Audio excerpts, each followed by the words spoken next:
Contos Panambienses. A partir de agora você vai acompanhar 3 fatos que fazem parte da história de Panambi. Em 1965, o município de Panambi não dispunha de uma escola estadual, especificamente de um ginásio estadual. A partir de então, se organizou uma comissão para tratar desse assunto. Dr. Raul Schmidt, advogado mais antigo da cidade de Panambi atualmente, era recém-formado nesse período, 1965, e ele se encarregou de acompanhar essa discussão. O Dr. Raul Schmidt foi eleito depois o primeiro diretor do Ginásio Estadual de Panambi.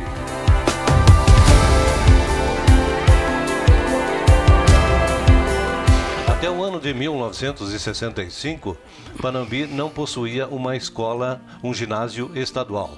A única escola que existia era particular, o Colégio Evangélico Panambi, de custo muito elevado para muitas das pessoas da nossa comunidade.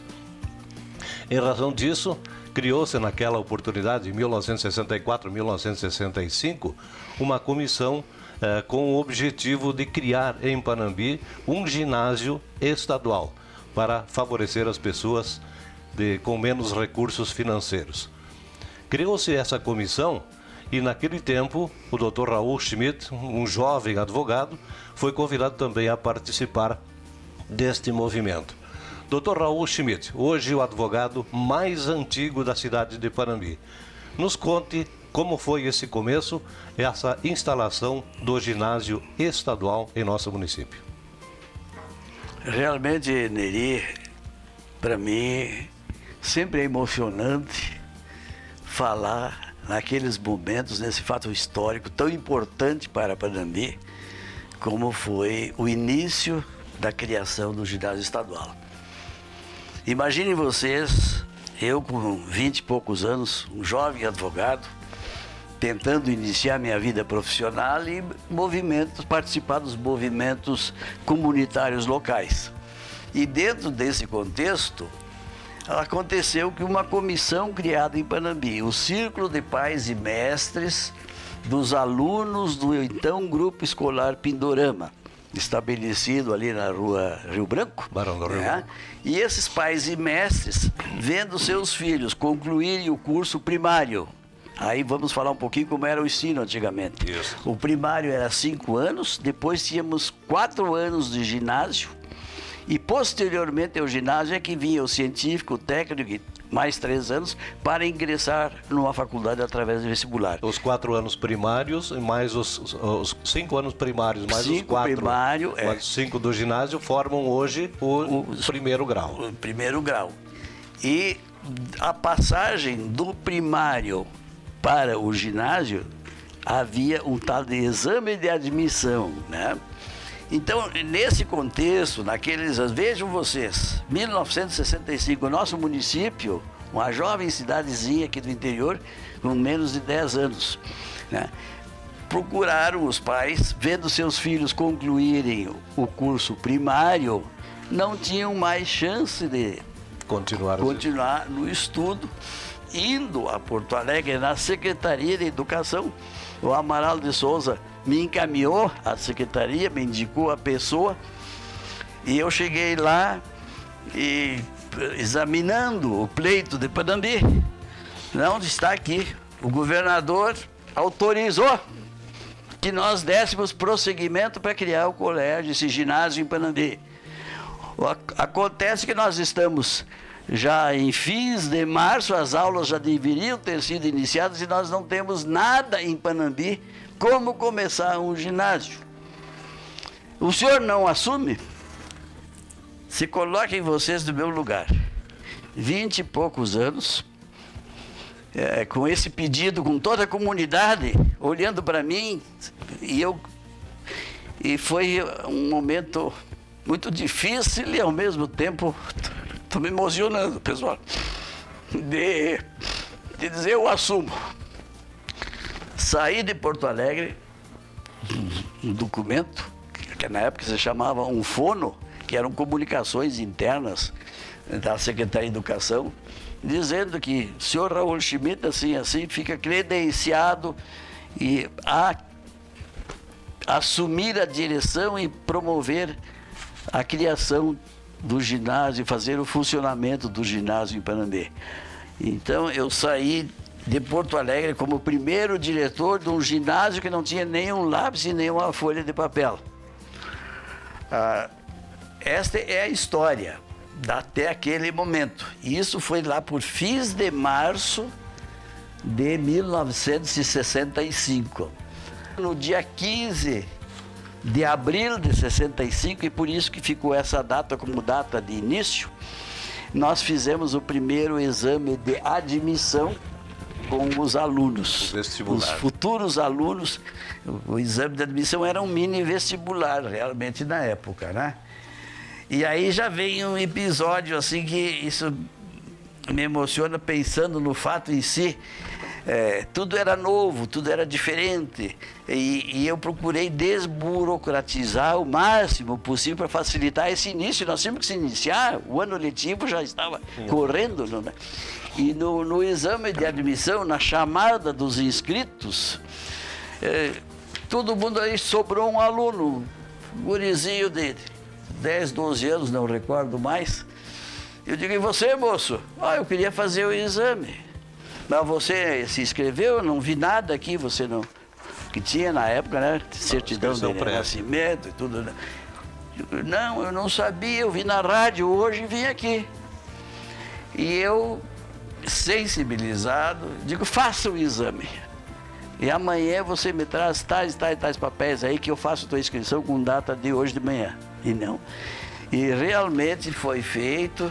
Eu vou declinar de contar o nome em respeito, mas foi um dos melhores alunos, passou a admissão, concluiu o curso. Hoje ele é uma pessoa muito conhecida em Panambi, até com curso superior. Mas é um episódio assim, lá naquele comecinho, né, que marcou. E foi esse espírito que nós procuramos manter sempre no funcionamento do colégio. E, historicamente, eu pergunto: que seria de Panambi se não tivesse tido este ginásio naquela época?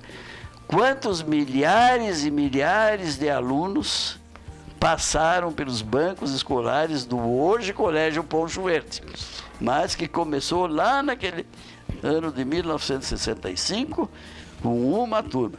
A primeira formatura, ginásio, não se faz formatura, mas nós fizemos questão, como era algo pioneiro, algo extraordinário, um colégio gratuito, um ginásio gratuito em Panambi, e nós fizemos uma belíssima cerimônia de formatura que eu tenho a declarar sobre a história, a importância e hoje eu diria a grandiosidade daqueles fatos, né, que em Panambi ninguém poderia hoje imaginar se nós não tivéssemos a sequência deste ginásio, que é o grande colégio, o grande educandário Poncho Verde.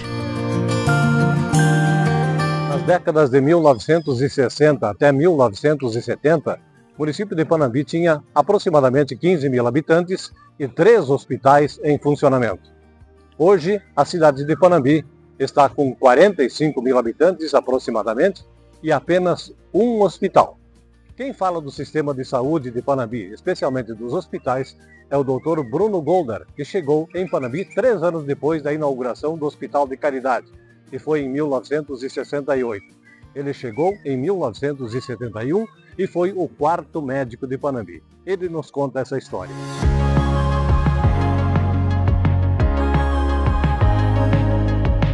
Doutor Bruno, qual é a estrutura de pessoal e de equipamentos que o senhor encontrou em 1971, quando chegou no hospital?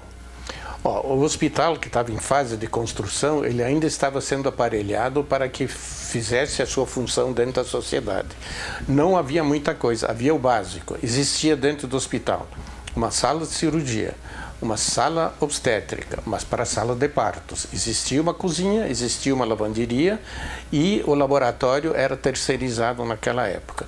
O que tinha era o suficiente para fazer um trabalho adequado dentro do município. Mas o hospital ainda continuava evoluindo muito bem. Quando eu vim para cá, ele estava ainda em fase de estruturação, mas ele estava sendo trabalhado por uma equipe muito boa que existia dentro do hospital. No início da década de 1970, Panambi tinha 3 hospitais em funcionamento e a população era de 15 mil habitantes aproximadamente. Hoje nós temos 45 mil habitantes e apenas um hospital. Fale da importância desse hospital para a comunidade e para a população de Panambi. A importância desse hospital agora, que existe em relação aos que existiam antes, ele é um hospital que tem condições de receber verba e financiamentos do governo federal e estadual. Como existiam 2 hospitais anteriormente, eram hospitais particulares, eles não tinham essa situação de poder receber a verba, de receber algum benefício do governo federal por ser particulares. Esse hospital que está agora era um hospital filantrópico com condições de receber. E o que acontece? Um hospital precisa muito da verba e do auxílio do governo estadual e federal para sobreviver, porque sobreviver só com o trabalho que faz não tem um aporte de valores suficientes para sobreviver. Qual é a estrutura que tem o Hospital de Panambi hoje em relação àquele de 1971 e também quais as necessidades em termos de UTI, de hemodiálise ou de outros serviços a serem prestados? O hospital mudou assim radicalmente, mudou muito mesmo. Ele agora tem um centro cirúrgico muito bem aparelhado, muito grande, onde se faz cirurgias por videolaparoscopia, tem um serviço de anestesia, aparelhagem excelente, ele tem uma sala de parto muito bem aparelhada, com todos os cuidados, tem uma assistência de pediatras, que naquela época, quando eu vim aqui, não havia pediatra na cidade, não havia, e mesmo assim o índice de mortalidade infantil era muito baixo naquela ocasião. Falei no início dessa entrevista, doutor Bruno, que o senhor é o médico mais antigo aqui de Panambi. Nós conversávamos em outra oportunidade que o senhor poderia não estar trabalhando em Panambi e ter ficado em Porto Alegre, onde o senhor fez a faculdade. Conte um pouquinho quem é o doutor Bruno, toda a sua vida profissional. Aqui, como sendo o 4º médico da cidade, as coisas começaram a acontecer de uma maneira que eu não estava esperando muito bem, porque eu vim aqui para ser oftalmo e otorrino, mas acabei atendendo casos clínicos, queimados, muitas vezes eu tive que atender pessoas com fratura. Claro, eu fazia primeiro atendimento, mas eventualmente eu encaminhava esses pacientes para depois para um serviço de traumatologia, mas tudo caía na mão da gente. A gente era o 4º médico, os médicos estavam ocupados em outro serviço e acabavam chamando para fazer um atendimento que não se condizia assim com o oftalmo, com o otorrino. Acabava tendo queimados, fraturados, acidentados, o que muitas vezes quando vim para cá, eu sempre pensei em comprar uma moto. Quando comecei a atender os acidentados de moto no hospital, essa vontade passou muito rápido, porque o que tinha de moto, e uma coisa estranha também, né? Os caroneiros, o que tinha de namoradas com a perna queimada por causa do cano de descarga era uma loucura. Se atendia muito perna queimada. Quem eram os outros 3 médicos, doutor Bruno? Era o Valentim Molina, o Dr. Kurt Liebgart e Paulo Biak. Mas vinham às vezes operar aqui o Adalberto Mor de Condor e o Hugo Amaral, que estava em Condor, que depois veio morar aqui em Panambi também, começou a ter seu consultório aqui em Panambi. Então depois, quando eles vieram para cá, o Adalberto Noro ficou em Condor e o Hugo Amaral veio trabalhar aqui em Panambi. E naquela época então tinha o Adalberto em Condor, o Hugo Amaral aqui, Paulo Biak, o Kurt Liebknecht e o Valentim Molina. Depois veio o Dr. Henrique, que também trabalhou dentro do hospital lá do 7 de setembro. Memória Fotográfica de Panambi relata a história da fotografia em nosso município, começando lá em 1898, com diversos fotógrafos que faziam esse trabalho destinado à colonização do Dr. Hermann Mayer. A partir de 1913, chega em Panambi e foi nomeado como fotógrafo oficial o Sr. Adam Kloss, profissão que continuou depois com o seu filho, Otmar Kloss, e seguiu com o seu neto, André Dieter Kloss, que nos relata todos esses assuntos a partir de agora.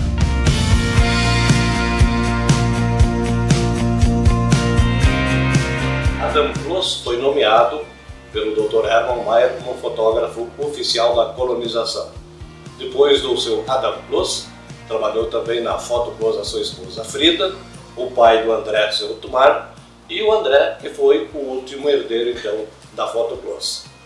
O André vai nos explicar agora e vai fazer um relato da chegada do seu avô Adam Close aqui no Brasil, de que forma ele realizava o seu trabalho e o andamento de toda a história da Foto Close aqui em nosso município. André Dieter Close.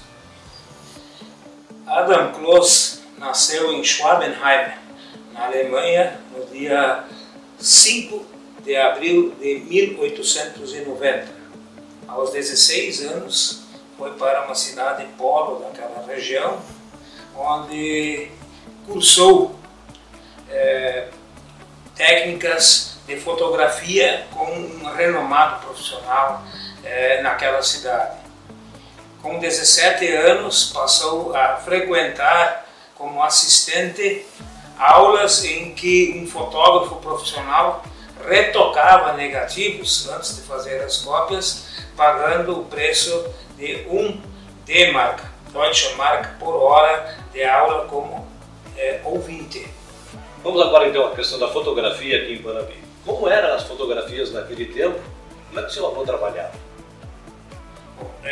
O avô trouxe 3 máquinas da Alemanha, uma em tamanho 18 por 24, outra em tamanho 13 por 18 e a outra 9 por 12 postal.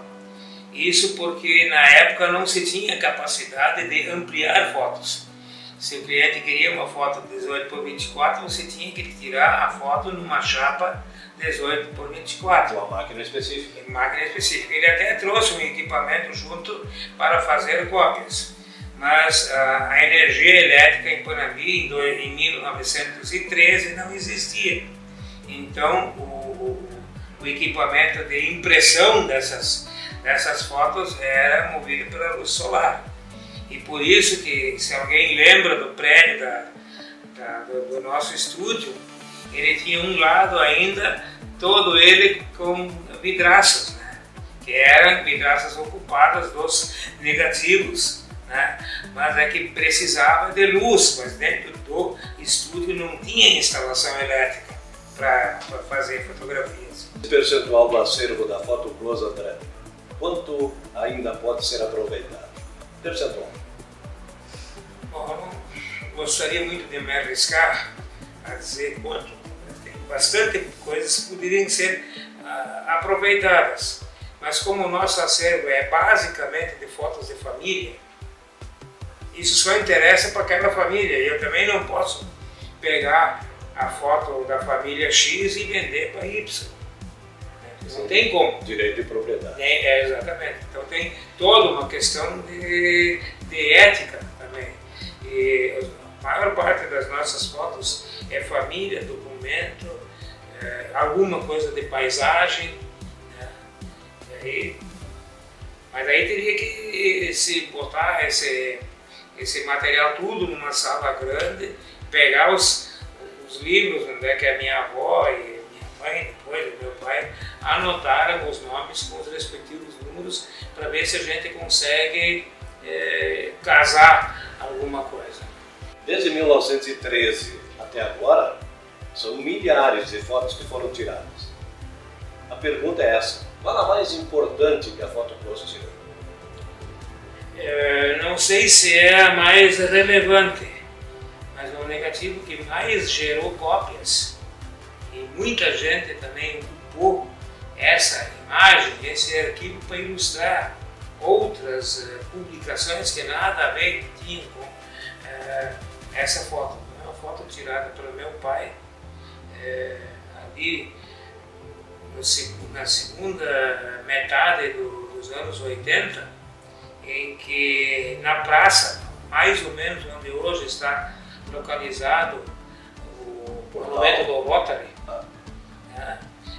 tinha um IP florido, mas monumental o IP, e o pai tirou uma foto daquele IP, e dentro do linguajar de fotografia, na fuga, aparece o prédio da Casa Hartmann, prédio Rudy Frank e a Igreja Evangélica Luterana.